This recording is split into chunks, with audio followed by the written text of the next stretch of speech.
کا قضیہ آیا کہ بھئی ایک ماں باپ دونوں بوڑھے تھے اور وہ کہنے کہ میں تو جاب پہ ہوتا ہوں، کام پہ ہوتا ہوں، بیوی کہتی ہے بھی میرے پہ واجب نہیں ہے خدمت کرنا، تو وہ اگر فالج میں ہے بیمار ہے تو میرا تو کوئی فریضہ نہیں ہے، فریضہ تو ان کا ہے، یہ اپنے ماں باپ کی خدمت کریں، اس کو میں نوکری چھوڑ دوں، کیا کروں کیا نہ کروں۔ غور سے سنیے گا، مسئلے کو کوئی غلط استعمال نہ کرے، اگر آپ نے صحیح نہیں سنا تو آپ پھر خود کنفیوز ہو جائیں گے۔ تو عزیزان گرامی وہاں پہ جو حل دیا اس کو میں پیش کرنا چاہ رہا ہوں۔ سوال کیا جائے کہ آیا یہ حدیث ہے ہمارے یہاں کہ اگر آپ کے ہمسائے میں بھی کوئی بھوکا سو جائے تو آپ قصوروار ہیں؟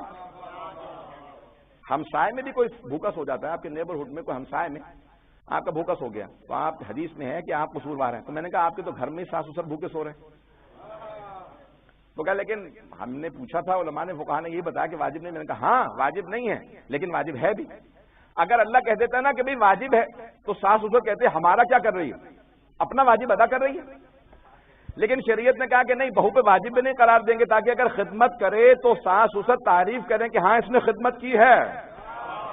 پتہ نہیں میں بات پہنچا پایا ہوں یا نہیں۔ عزیزان گرامی ایک بیلنس رکھنا، عدالت رکھنا یہ بہت ضروری ہے۔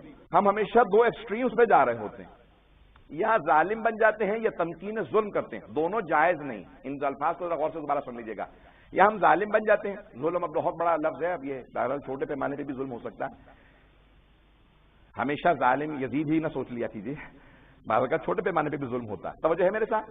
یا ہم ظلم کر رہے ہوتے ہیں یا ہم تمکین ظلم سمجھتے ہیں، یعنی زمینہ ہموار کر رہے ہوتے ہیں، زمینہ فراہم کر رہے ہوتے ہیں کسی کو ظلم کرنے کے لیے۔ اگر ظلم کو برداشت کرتے رہو تو ظالم ظلم کرتا رہے گا، اس لیے کہتے ہیں کہ ظلم کے خلاف بولنا بڑا ضروری ہے۔ کئی مرتبہ خود آدمی متوجہ نہیں ہوتا، اسے بتانا ضروری ہوتا ہے، بھئی آپ زیادتی کر رہے ہیں۔ کئی مرتبہ بتانے سے زیادتی رک جاتی ہے، جب اب بتائیں ہی نا، بچہ نہیں نا روتا تو ماں دودھ بھی نہیں پلاتی، ماں دودھ بھی تب پلاتی ہے جب بچہ رو رہا ہوتا ہے، رونے سے پتہ چلتا ہے بچہ بھوکا ہے۔ عزیزان گرامی جب تک کوئی بتائے نہیں کہ میرے ساتھ زیادتی ہو رہی ہے لوگوں کو پتہ نہیں چلتا، اور آج کل تو فیشن بن گیا زیادہ شور مچاؤ تاکہ زیادہ مظلوم دکھوں۔ یہ شور اس لیے نہ مچائیے کہ انسان مظلوم دکھے، نہیں، بلکہ دنیا کے اصولوں کو نہ دیکھے، شریعت کے اصولوں کو دیکھے۔ میں جانتا ہوں میں نے سخت کہہ دی باتیں، لیکن یہ بات پیش کرنا ضروری سمجھتا تھا۔ عزیزان گرامی نہ ظالم بنے انسان اور نہ ہی ظلم کی تمکین کرے۔ جناب سید الشہداء نے میدان کربلا میں یہ نہیں دیکھا کہ بھئی اتنا بڑا مجمع ہے، میں 72 کے ساتھ آیا ہوں، تو اب کیا لڑنے کا فائدہ؟ ٹھیک ہے سرنڈر کر دیتے ہیں، سارے مارے جائیں گے، پتہ نہیں لوگ ہیں یا نہیں۔ جناب سید الشہداء 72 کے ساتھ ہیں لیکن پھر بھی لڑ رہے ہیں۔ یہ لڑکے بتا رہے ہیں کہ میں ظلم کے سامنے جھکا نہیں ہوں۔ عزیزان گرامی کربلا کو ماننے والا کبھی ظلم کو تسلیم نہیں کرتا، ہر حالت کے اندر ظلم کے خلاف برسر پیکار رہتا ہے، ہمیشہ مقابلہ کرتا ہے۔ اب ظلم کی اقسام ہو سکتی ہیں، یہاں تک علماء نے لکھا کہ کسی کو غضب کی نگاہ سے دیکھنا یہ بھی ظلم ہے۔ کس کے دیکھتے ہیں آپ؟ جو کمزور ہوتا ہے، ایسا ہے یا نہیں؟ یا آپ کا کوئی ماتحت ہوگا، یہ مثال کے طور پہ بیوی بچوں کو انسان آنکھیں نکال کے اسی کو دیکھتا ہے جس کا پتا ہے کہ بھی آگے سے کچھ مجھے نقصان نہیں پہنچا سکتا۔ بیوی بھی ہو سکتا ہے کہ دیکھے غضب کی نگاہ سے، لیکن آج کو تو کچھ پتہ نہیں چلتا، حالات دنیا کے کچھ نہیں معلوم۔ لیکن میں اس کو مذاق میں نہ اڑا دیجیے، بہت سنجیدہ ہوں۔ عزیزان گرامی اب یہ جناب سید الشہداء نے مقابلہ کیا، یہاں تک ملتا ہے کہ کوئی بچہ بھی میدان کربلا سے بھاگا نہیں ہے، بچہ بھی کوئی نہیں فرار کرتا۔ عزیزان گرامی یہ ہے ظلم کا مقابلہ۔ تو اب یہ یا انسان ظالم نہ بنے، اب یہ انسان ہمیشہ ظلم سے اسی کو دیکھتا ہے، غضب سے اسی کو دیکھتا ہے، آنکھیں اسی کو دکھاتا ہے جو کمزور ہوتا ہے، کیونکہ جانتا ہے اگر میں نے کسی طاقتور کو آنکھیں دکھائیں تو آنکھیں نکال لے گا۔ انسان کو پتا ہوتا ہے کہ میں اپنے سے طاقتور کو کسی اور کو آنکھیں دکھاؤں گا، یا باس کو میں نے آنکھیں دکھائیں تو نوکری سے نکال دے گا، کسی اور اپنے کسی ظالم کو دکھا دی آنکھیں۔ تو عزیزان گرامی یہ آنکھ دکھانا یہ سب سے کم تر جو ظلم کی اقسام میں سے قسم ہے۔ یہاں تک کہ اپنے بچوں کو بھی اس طرح سے غضب سے نہ دیکھو کہ وہ آپ سے خائف ہوں، ڈر جائیں۔ میں کسی گھر پہ تھا تو ان کے بھائی آئے ہوئے تھے، بہرحال وہ ہر بچے کو اپنے ڈانٹ رہے تھے، یہ لگا تو ان کے بھائی کہنے لگے یار تم روزہ نہ ہی رکھا کرو، جب روزہ رکھ رہے ہو تو سارا دن سب کو ڈانٹتے رہتے ہو، تو ابھی تمہاری بیوی نے مجھے فون کر کے بلایا کہ ذرا آگے تھوڑا سا ان کو سمجھا دیں، صبح سے بچوں کو ڈانٹ رہے ہیں، مولانا بھی گھر پہ موجود ہے۔ یہ انسان اپنے اوپر اس کو عدالت یعنی کوئی معلوم ہی نہیں ہے کہ میرے پہ عبادت کا اچھا اثر ہو رہا ہے یا برا اثر ہو رہا ہے، اس کا مطلب ہے یہ عدالت سے ساقط ہو چکا ہے کہ عبادت کا بھی اس پہ برا اثر ہو رہا ہے۔ میں بہت سخت نے کہہ دیا، بہت معذرت، لیکن یہ حقیقت ہے کہ بعض اوقات عبادت کا بھی انسان پہ برا اثر ہوتا ہے۔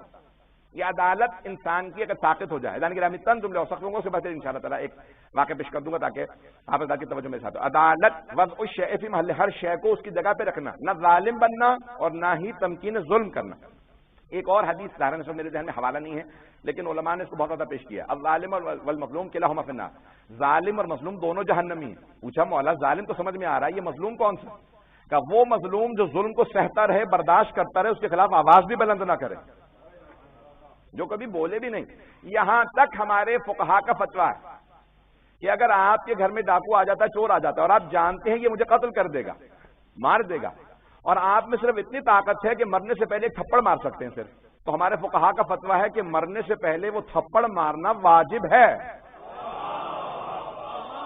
یہ نہیں کہ آپ قتل ہو جائے تو میں مر ہی جاؤں گا تو مر ہی جاؤں گا، نہیں ہے جانے گرامی، ہم اہل بیت کے ماننے والے ہیں، کربلا کے ماننے والے ہیں، ہمارے ہاں ظلم برداشت کرنے کی ترغیب نہیں دلائی گئی ہے، دونوں ایکسٹریمز غلط ہیں، عدالت ضروری ہے، نہ ظالم بنے نہ تمکین ظلم کریں۔ تمکین ظلم سمجھ میں آ گیا، یعنی انسان زمینہ نہ بنائے کہ لوگ ظلم کرتے رہیں، نہیں، دونوں چیزیں غلط ہیں، نہ ظلم برداشت کریں اور نہ دوسروں پہ ظلم کریں۔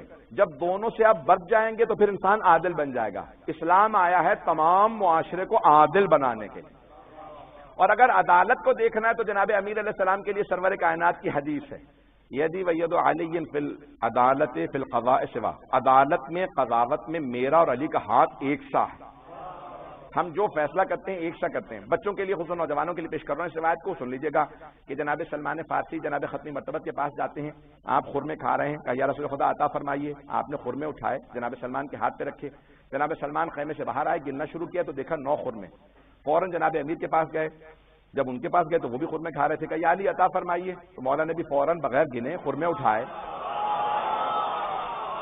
جناب سلمان کے ہاتھ پہ رکھے، جناب سلمان نے فوراً خرمے لیے اور وہیں گننے لگے۔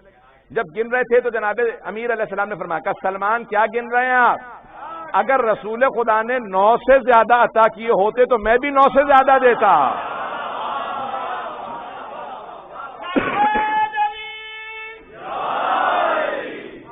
ایزانی گرامی ہم آل محمد علیہ السلام کا مانتے ہیں، ہمارے ہاں عدالت رائج ہونی چاہیے، ہر فرد عادل ہو، کہ معاشرے کا ہر فرد اپنے اوپر اتنا تسلط رکھتا ہو کہ کبھی بھی نہ ظالم بنے نہ کسی کے لیے تمکین ظلم فراہم کرے۔